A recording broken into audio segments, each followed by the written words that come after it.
ಎಲ್ರಿಗೂ ನಮಸ್ಕಾರ. ಶ್ರೀ ಗುರು ರಾಘವೇಂದ್ರ ಮೋಟಿವೇಶನಲ್ ಚಾನಲ್ಗೆ ಸ್ವಾಗತ ಹಾಗೂ ಸುಸ್ವಾಗತ.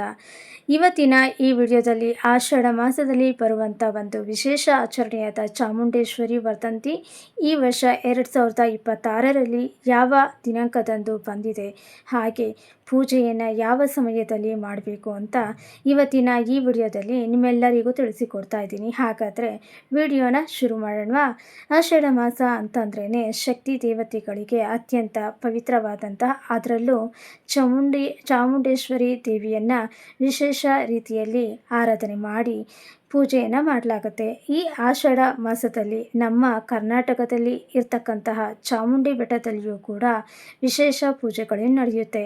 ಅಷ್ಟೇ ಅಲ್ಲದೆ ಆಷಾಢ ಶುಕ್ರವಾರದ ದಿವಸ ಅಂತೂ ಚಾಮುಂಡಿ ಬೆಟ್ಟದಲ್ಲಿ ಕಾಲಿಡೋದಕ್ಕೂ ಕೂಡ ಜಾಗ ಇರೋದಿಲ್ಲ, ಅಷ್ಟೊಂದು ಜನ ದೇವಿಯ ದರ್ಶನವನ್ನು ಮಾಡ್ತಾರೆ. ಹಾಗೆ ಆಷಾಢ ಮಾಸದಲ್ಲಿ ಚಾಮುಂಡೇಶ್ವರಿಯ ವದಂತಿ ಅನ್ನೋದು ಕೂಡ ಬರುತ್ತೆ.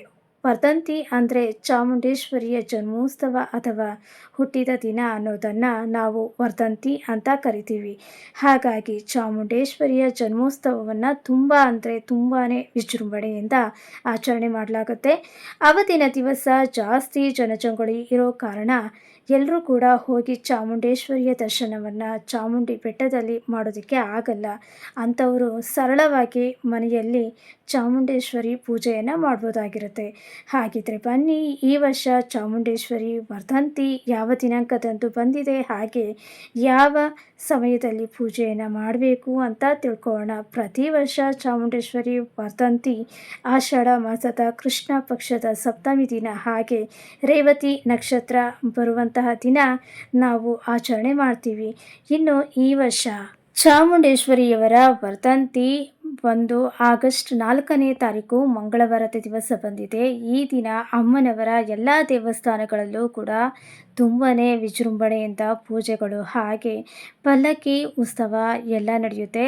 ಅದರಲ್ಲೂ ವಿಶೇಷವಾಗಿ ಮೈಸೂರಲ್ಲಿ ಚಾಮುಂಡಿ ಬೆಟ್ಟದ ಮೇಲೆ ಅಂತೂ ವಿಶೇಷ ಪೂಜೆ ಹಾಗೆ ಉತ್ಸವಗಳು ನಡೆಯುತ್ತೆ. ತುಂಬಾ ಜನಗಳು ಸೇರ್ತಾರೆ. ಎಲ್ರಿಗೂ ಕೂಡ ಹೋಗಿ ದರ್ಶನ ಮಾಡೋದಕ್ಕೆ ಆಗಲ್ಲ ಅಂತ ಅನ್ನೋರು ಮನೆಯಲ್ಲೇ ಸರಳವಾಗಿ ಚಾಮುಂಡೇಶ್ವರಿ ಅಮ್ಮನವರ ಪೂಜೆಯನ್ನು ಮಾಡ್ಬೋದು.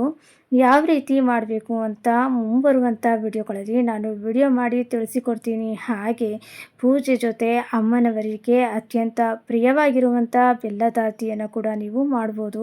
ಬೆಲ್ಲದಾರತಿಯನ್ನಾದರೂ ಆಗಲಿ ಮಾಡ್ಬೋದು, ಅಥವಾ ಬೇವಿನ ಎಲೆ ಮೇಲೆ ದೀಪವನ್ನು ಕೂಡ ನೀವು ಹಚ್ಬೋದು. ಮನೆಯಲ್ಲೇನೆ ಹಚ್ಬೋದು, ಅಥವಾ ನಿಮ್ಮ ಮನೆ ಹತ್ತಿರದಲ್ಲಿ ಇರುವಂಥ ಯಾವುದಾದ್ರೂ ಶಕ್ತಿ ದೇವತೆ ಅಮ್ಮನವರ ದೇವಸ್ಥಾನಕ್ಕೆ ಹೋಗಿ ಕೂಡ ನೀವು ಈ ಬೆಲ್ಲ ದೀಪಾರಾಧನೆನ ಅಥವಾ ಬೇವಿನ ಎಲೆ ಮೇಲೆ ದೀಪವನ್ನು ಹಚ್ಚೋದನ್ನು ಮಾಡ್ಬೋದು. ಇನ್ನು ಈ ವರ್ಷ ಆಗಸ್ಟ್ 4ನೇ ತಾರೀಕು ಚಾಮುಂಡೇಶ್ವರಿ ಅಮ್ಮನವರ ವರ್ಧಂತಿ ಬಂದಿರೋದ್ರಿಂದ ಯಾವ ಸಮಯದಲ್ಲಿ ನಾವು ಪೂಜೆಯನ್ನು ಮಾಡಬೇಕು ಅಂತ ಕೇಳೋದಾದರೆ, ಬೆಳಗ್ಗೆಯೇ ಬ್ರಾಹ್ಮಿ ಮುಹೂರ್ತದಲ್ಲಿ ಪೂಜೆ ಮಾಡಿದರೆ ತುಂಬ ಒಳ್ಳೆಯದು. ಬ್ರಾಹ್ಮಿ ಮುಹೂರ್ತ ಶುರುವಾಗುವಂಥದ್ದು ಬೆಳಗಿನ ಜಾವ 3:30ಯಿಂದ 5:30ವರೆಗೂ ಬ್ರಾಹ್ಮಿ ಮುಹೂರ್ತ ಇರುತ್ತೆ. ಆ ಸಮಯದಲ್ಲಿ ಪೂಜೆಯನ್ನು ಮಾಡ್ಬೋದಾಗಿರುತ್ತೆ. ಅಷ್ಟು ಬೇಗ ನಮಗೆ ಪೂಜೆ ಮಾಡೋದಕ್ಕೆ ಸಾಧ್ಯ ಇಲ್ಲ ಅಂತ ಅನ್ನೋರು ಬೆಳಗ್ಗೆ ಒಂದು 8-9 ಗಂಟೆ ಒಳಗಡೆ ಪೂಜೆ ಮುಗಿಸ್ಬೋದು, ಅಥವಾ ರಾಹುಕಾಲ ಬಿಟ್ಟು ಬೇರೆ ಯಾವುದೇ ಸಮಯದಲ್ಲೂ ಕೂಡ ನೀವು ಪೂಜೆಯನ್ನು ಮಾಡ್ಬೋದಾಗಿರುತ್ತೆ. ಆ ಸಮಯದಲ್ಲೂ ಆಗಲಿ ನಾವು ಕೆಲಸಕ್ಕೆ ಹೋಗ್ತೀವಿ ಅಂತ ಅನ್ನೋರು ಸಂಜೆ ಗೋಧೂಳಿ ಸಮಯದಲ್ಲಿ ಅಂದರೆ 5:30ರಿಂದ 7:30 ಒಳಗೆ ಸಮಯದಲ್ಲಿ ಪೂಜೆಯನ್ನು ಮಾಡ್ಬೋದು. ಸರಳವಾಗಿ ನೋಡಿದ್ರಲ್ಲ ಸ್ನೇಹಿತರೆ, ಇವತ್ತಿನ ಈ ವಿಡಿಯೋದಲ್ಲಿ ಚಾಮುಂಡೇಶ್ವರಿ ಅಮ್ಮನವರ ವರ್ಧಂತಿ ಯಾವತ್ತು ಹಾಗೆ ಯಾವ ಸಮಯದಲ್ಲಿ ಪೂಜೆಯನ್ನು ಮಾಡಬೇಕು ಅಂತ ತಿಳಿಸ್ಕೊಟ್ಟಿದ್ದೀನಿ. ಈ ವಿಡಿಯೋ ನಿಮ್ಮೆಲ್ರಿಗೂ ಇಷ್ಟ ಆಗಿದೆ, ಉಪಯೋಗ ಆಗಿದೆ ಅಂತ ಭಾವಿಸ್ತೀನಿ. ವಿಡಿಯೋ ಇಷ್ಟ ಆಗಿದ್ರೆ ಲೈಕ್ ಮಾಡಿ, ಬೇರೆಯವ್ರಿಗೂ ಕೂಡ ಶೇರ್ ಮಾಡಿ.